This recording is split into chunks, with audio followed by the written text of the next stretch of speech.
Kymco $150i, 127,800 pesos. 150cc na motor. Yan, focus to sa utility.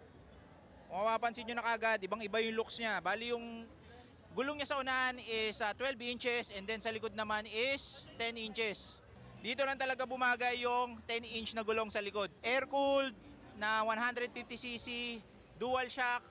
Yung mga nakikita nyo palang mga nakakabit dito sa $150 na to is aftermarket, like itong bracket na to and then itong carrier sa unahan. So yan, isang mga optional na pwede nyo ikabit dito sa Kymco $150i.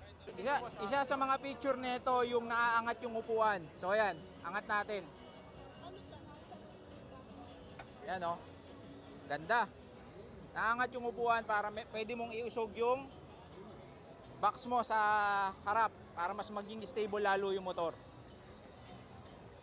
Pagka naiangat mo na pala yung upuan, pwede mo pa palang extend to. Yan. Bali itong bracket na to, accessories to ng $150. Bali makakabili ng mga accessories nito sa mga Kymco Lifestyle Center. Sana matest ride natin to sa mga susunod nating video. Kaya stay tuned lang kayo sa Dardar Show YouTube. Don't forget to like and subscribe.